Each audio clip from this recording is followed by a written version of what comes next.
What if I told you that something far deadlier than bombs, drones, or bullets has quietly killed more people than most modern wars combined? Something that isn't splashed across TV screens every night, something that hides behind the polished language of foreign policy and diplomacy. I'm talking about sanctions. Yes, sanctions. Those so-called peaceful alternatives to war. You've probably heard the word 1,000 times in the news, tossed around casually by politicians, reporters, or analysts. But what if I told you that sanctions imposed by the United States and the European Union have caused the deaths of 38 million people since the 1970s? That's not an exaggeration. That's not a conspiracy theory. That number comes straight from a groundbreaking new study published in the Lancet Global Health journal. And today, I'm going to break down what this study reveals, the chilling truth about sanctions, and why they're not just economic penalties.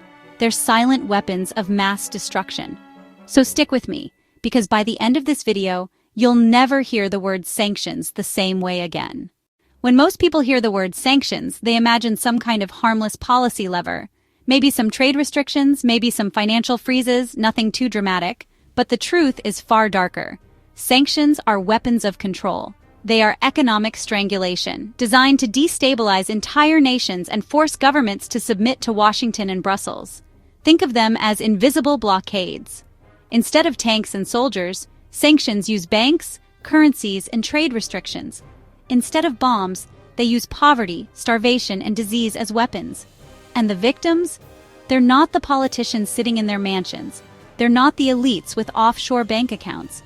No, the people who suffer most are the poor, the elderly, women, and especially children. This isn't new. Let's rewind to the 1970s. On average, 15 countries were under unilateral Western sanctions at any given time. These weren't precise, targeted sanctions. They were blunt instruments aimed at entire economies. The goal? Simple. Cut off trade, destroy industries, and create chaos until governments collapsed.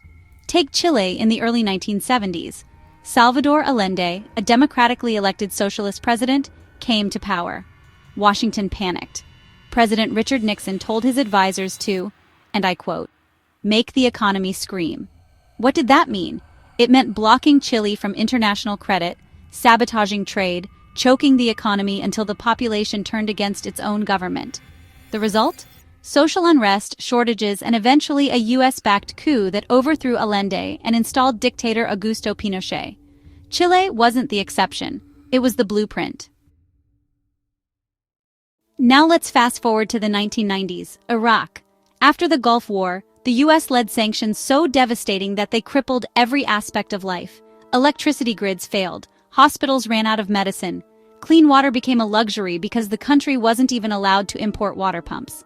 And the result? Hundreds of thousands of children died. UN officials on the ground at the time described the situation as nothing short of genocidal. Imagine that. Genocide carried out not with weapons, but with contracts, financial restrictions, and economic chokeholds. Think about this. One US policy decision, not a bomb, not an invasion, but a piece of paper, led to mass death and suffering for ordinary families who had nothing to do with politics.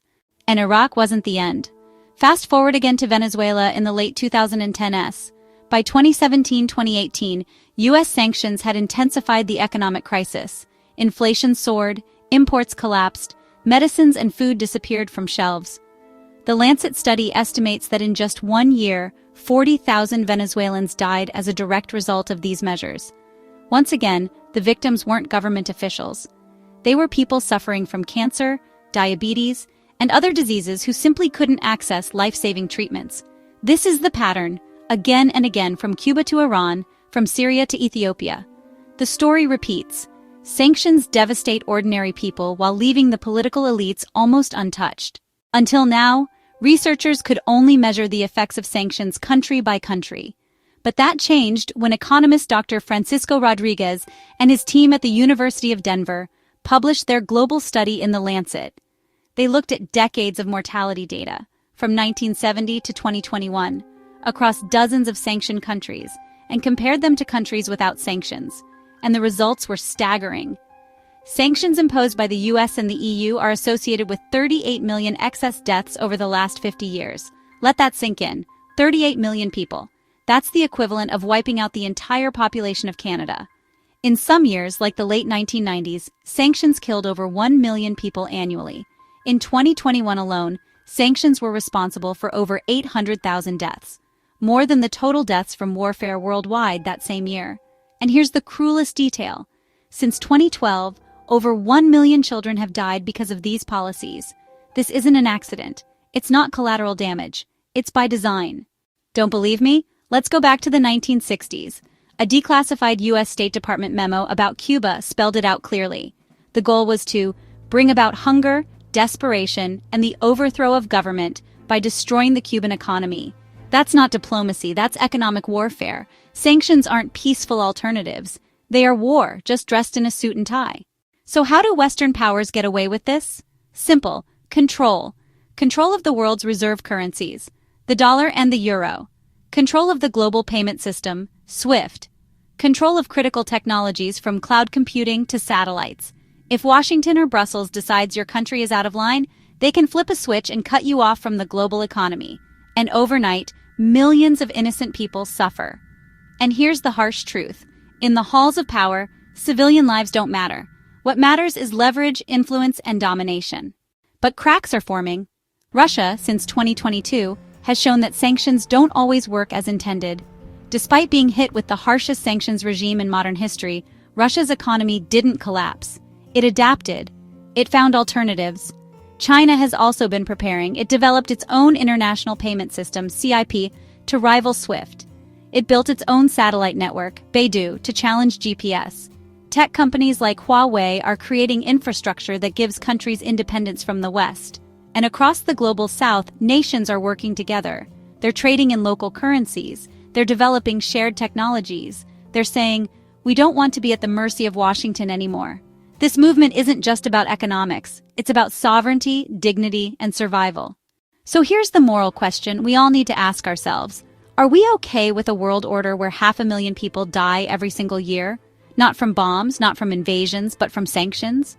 Are we okay with a system where hunger and poverty are deliberately manufactured to force political outcomes? Or is it time to imagine something different?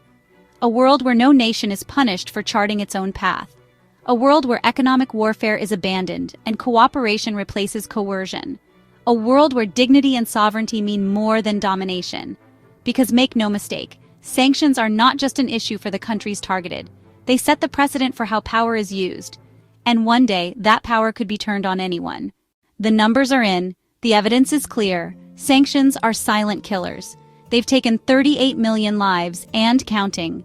But here's the thing, the more people know this truth, the harder it becomes for governments to justify these policies. That's why sharing this message matters. So if this video opened your eyes, if it made you question what you've been told, do me a favor. Hit that like button so more people see this message. Subscribe to this channel if you want more deep dives into the stories the mainstream media ignores. And leave a comment below. Do you think sanctions are ever justified, or are they just another weapon of war? Your engagement pushes this video out to more people, and together we can shine a light on the truth. Thank you so much for watching, thank you for being here, and I'll see you in the next one. Stay informed, stay critical, and never stop asking questions.